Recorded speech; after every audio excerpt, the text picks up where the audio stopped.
Hi everyone and welcome to a new video.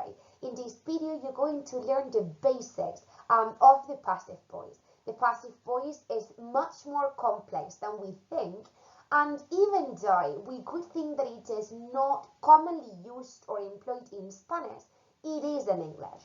That's why I'm going to record different videos where I'm going to be explaining and we will be working with this grammar point. This said, let's get the ball rolling. To begin with, focus must be brought to the fact that there must be a distinction between the active voice and the passive voice. In my previous videos where I explained verb tenses, I've always talked about active voice. These sentences where there is a subject that is at the same time the agent, es el agente. Then I have a verb, and then I have a complement, or in this case, a direct object that could also be indirect, obviously. En inglés no solemos hablar de complemento indirecto o indirecto, sino más bien objeto, ¿vale? As you can see here, we are going to use the active voice when we want to say that it is the agent, okay, or the subject, like the kind of actor in the sentence, the one that does what the verb says, ¿vale? Hablaríamos de una acción activa donde el actor, el agente, ¿vale? Digamos más bien, es el que lleva a cabo la acción del verbo. In this case, people in England are the ones who speak English, okay?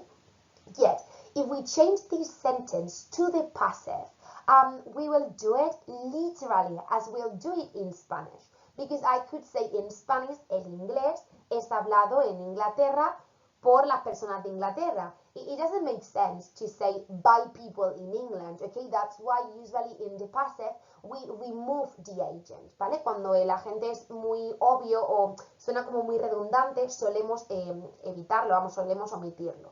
Entonces, en este caso, si os fijáis, lo que hacemos es cambiar el orden de los complementos. Y al igual que haríamos en español, pondríamos el complemento directo, o en inglés, the direct object, at the beginning of the sentence. This is what in English is called fronting, ¿vale? Entonces lo ponemos al principio, to the front, okay? Then, the verb is affected because we are creating a passive. And then we continue the sentence with the rest of the information. As I was saying, it is also possible to say English is spoken in England by people, imagine, but it does not really make sense. It sounds too basic. So, when do we use the passive voice in English? When we want to say what happens to the object, ¿vale? Es decir, cuando el agente deja de ser importante, no me importan las personas en Inglaterra, sino me importa que es el inglés lo que es hablado en Inglaterra. So when I want to give like prominence to the object, I use the passive. But there is a problem because in Spanish this passive is not widely used as such. En español hay dos tipos de pasiva. Una pasiva perifrásica, que sería esta, la que utilizamos constantemente y muy frecuentemente en inglés, que se forma con el verbo ser, ¿vale? O estar en todo caso y con lo que sería el participio. Y por otro lado, la pasiva impersonal, que es la que solemos utilizar en español, aunque no nos demos cuenta. Normalmente nadie diría el inglés es hablado en Inglaterra, más bien diríamos algo como se habla inglés en Inglaterra. Yet, be careful with this structure, with this periphrastic passive, because this is the one we are going to learn, and this is the one that is widely used in English. As I was saying, we mustn't forget that the passive is quite common. So, what are the main characteristics of the passive voice in English? Well, first of all, that as I mentioned before, we use it to pay attention to the action, to place our focus on the action, you know, not on the actor or the agent. No nos interesa quién haya realizado la acción, sino lo que nos interesa es la acción en sí. Apart from that, we also use it when the agent is unknown or not important at all. I mean, if I talk about people, if I talk about they or someone, who are they? You know, so who is someone? So in those cases, I have no idea. And that's the reason why I use the passive voice. But not only that, we use the passive voice because it sounds quite formal. Utilizamos la pasiva porque es un recurso gramatical muy formal y aparece en todos lados, principalmente porque me permite deshacerme del sujeto, con lo cual es algo bastante potente, por ejemplo, en titulares de prensa o ese tipo de cosas, ¿vale? Además, introducir oraciones pasivas en nuestros writings, pues nos va a dar siempre un toque de, pues, cierta formalidad, ¿vale? Y por supuesto, pues, cierto control del inglés. Apart from that, we can say that the passive is always created by means of the verb to be conjugated, okay, because it is, I don't know, if the sentence appears in the present, then the verb to be must appear in the present, and if it's in the past, and so on and so forth. But apart from that, we mustn't forget that apart from the verb to be, we also need the past participle. Y eso sería la forma de la pasiva. Vamos a ver también, a lo largo de toda esta presentación, cómo cuando yo paso de una oración activa a una pasiva, siempre voy a tener un verbo más, pero ante todo voy a mantener de una manera u otra esta estructura que acabamos de ver. So, the verb to be plus the past participle. As I said before, the passive is widely used, and even though we don't notice it, we can find it everywhere. In this slide, you can see different examples where the passive voice appears. For instance, made in China is perhaps one of the most well-known examples. If I use made in China, it is made or it was made by someone, but the person is not important, but rather the result, that it was made in China, that the product was made in China. And here, well, you can basically see a joke. But you're not going to fail because I'm going to explain everything in detail. Let's start working more in depth with the passive. So first of all, we mustn't forget that if we want to include the subject, it must appear at the very end with by. Siempre que metemos un sujeto en la pasiva en español, lo haríamos por, ¿vale? Por ejemplo, la ropa ha sido creada, fabricada en China por tal persona. En inglés ese por siempre va a ser by, ¿vale? Y es obligatorio meterlo con la preposición by. Apart from that, it is also important to notice that in the majority of the cases, let's say 99% of the situations, the object that appears in the passive after the verb is placed or fronted at the very beginning, you know, so it's taken to the very beginning, to the subject position in the passive voice. But let me show you this a bit better. Here you can see, well, basically this structure, okay, subject, verb, object. Here you can see a sentence such as Sarah studies music, una oración en presente simple de la activa, que cuando yo paso a pasiva tengo que tener en cuenta este cambio, ¿vale? De los elementos sintácticos de la oración. And I would say something like, music is studied by Sarah. We can see how at the very beginning in the active there is an agent, and in the passive the agent is no longer important. That's why I take it to the very end of the sentence.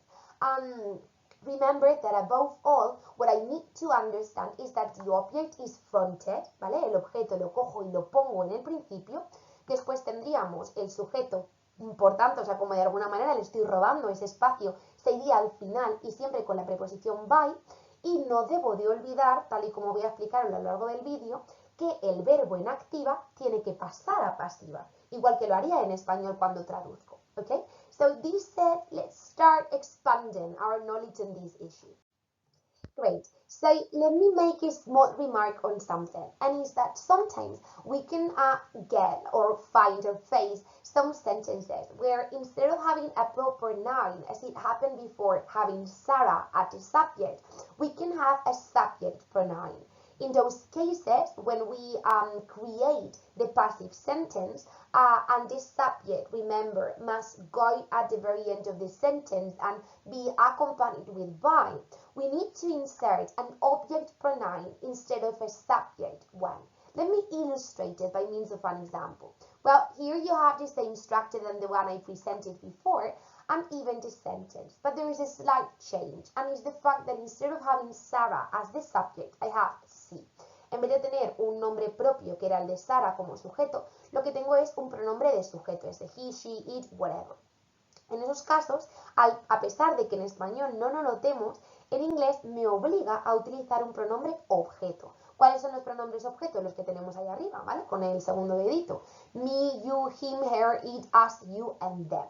In those cases, when I create a passive that I keep on having the same structure that I explained in the previous lines, this is what I get, ¿vale? Vuelvo a tener, fijaos, los mismos elementos de la misma manera, vuelvo a poner otra vez el objeto al principio y el sujeto al final, pero mi problema y lo que no debo de olvidar, ¿vale? Lo más importante es que yo no puedo poner nunca by she or by he, pero tengo que poner her, ¿vale?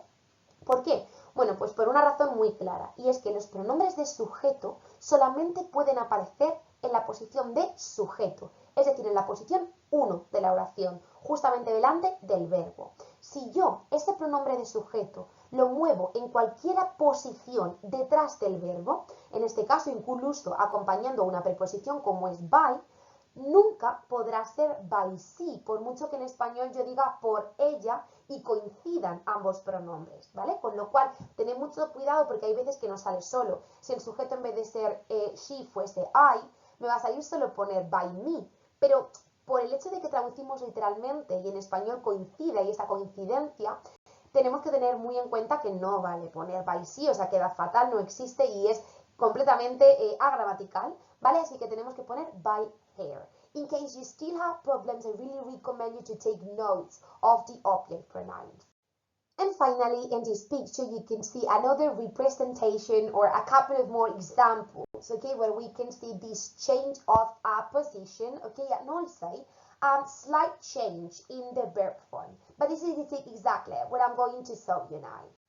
So above all, perhaps the most difficult thing regarding the passive voice is this verb tense change.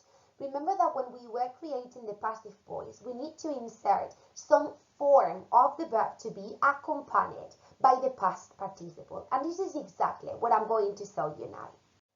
The best way of dealing with the different verb changes is by means of distinguishing between simple, continuous, and perfect tenses. This is something that I somehow gathered, okay, and it's possible to create all simple tenses, present, past, and future, following these structures. So we need to conjugate the verb to be, first of all, and then follow it by means of the past participle that, remember, that it was a compulsory requirement of passive voice. If I give you the sentence, Sarah writes the book, that is clear, a present simple tense in its active voice, basically. If I rewrite that sentence into the passive, I do not only have to change the order, but also I need to modify somehow the verb. That's why Sarah writes the book changes to the book is written by Sarah if I want to insert it. So if you pay attention to the following chart where we can see all the simple tenses, present, past, future, and modals, as well as be going to, that is also another structure, they all follow that. Todos estos verbos que se podrían clasificar como tiempos simples siguen esta misma estructura. Es decir, lo que hago es adaptar mi verbo to be en presente, en pasado, o en el caso de que sea futuro o un modal, pues el will o el modal que sea va a ir siempre precediendo al verbo to be, que se quedará por tanto en infinitivo, como una especie de bloque. Lo mismo pasará con to be going to, ¿vale? Y después lo que haré en todos los casos es adaptar el verbo que tenga en la oración activa al past participle, que como he dicho antes es algo obligatorio en todas las pasivas. In case you want to practice more with simple tenses, you can scan that code and practice with exercises only about simple tenses.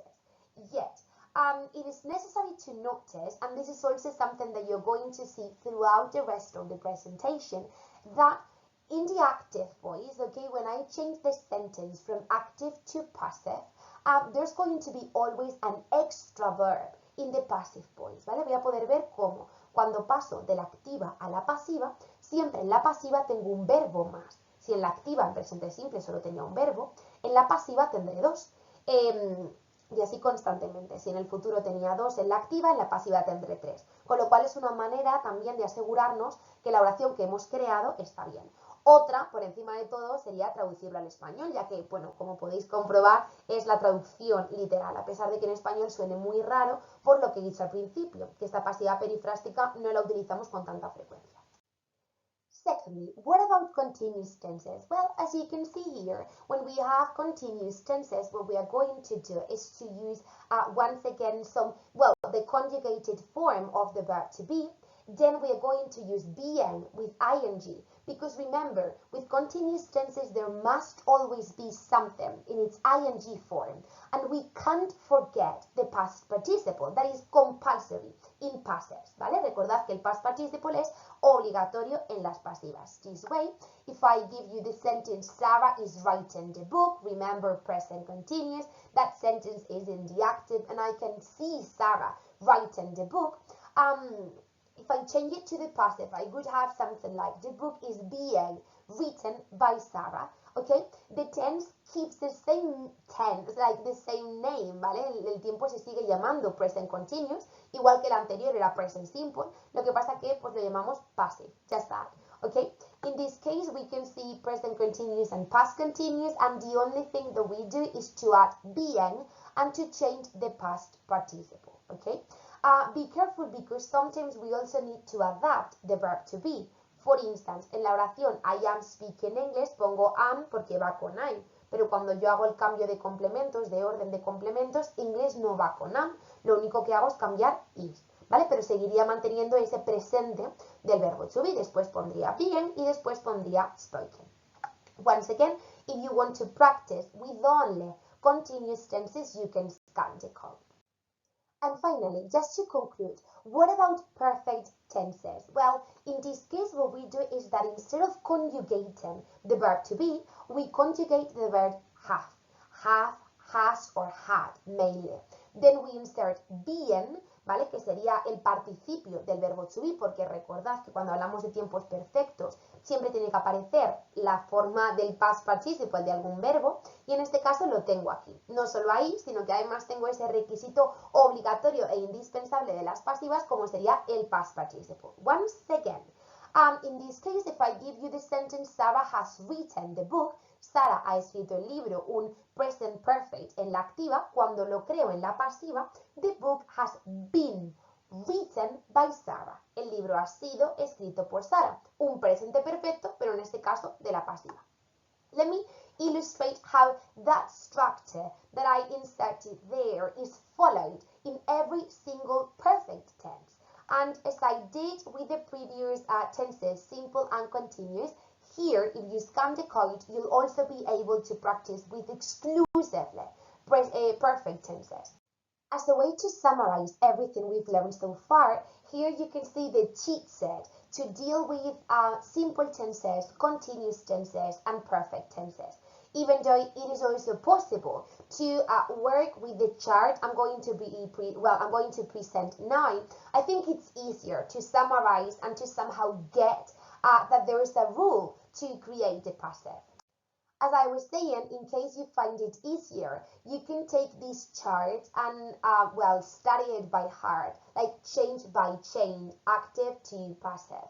In my case, I think it's easier that the red ones are different from the orange ones, and the same happens with the blue or green ones, you know? So since there's a rule, you can always turn to the previous slide and try to understand it better. But well, there you can see a summary as well of all the different verb tenses we've been working with. And now let me illustrate different kinds of exercises that you may find regarding the passive voice. I'm not going to answer them now, but I'll do it in a next video, okay? Here you can see how it is possible to change "they kill elephants for ivory," an active sentence, into "elephants are killed for ivory by them." You can see all the different changes that we do, like fronting the object, changing the verb that appears in the present simple, and then we change it into the present simple passive. How the subject is somehow taken to the very end. In this case, I wouldn't have included it, but well, you know, it appears, and then, well, the rest of the sentence as well. So here you could do the same with the rest of the sentences, and I'll be checking it in my next video. However, it is also possible to find an exercise like this one, where you need to complete with either an active or a passive verb, okay, or form of the verb, depending whether the sentence is in its active or passive form. This is perhaps a more advanced exercise, but it's also quite common in every single exam.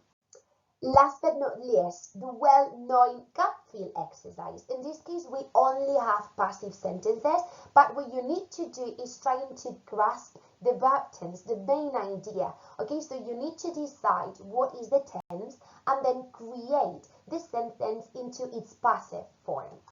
And this is it. This is the end of the video, and just after watching it, you must be able to describe what passives are and its usefulness. Okay, remember like all the possible changes that we do and so on and so forth.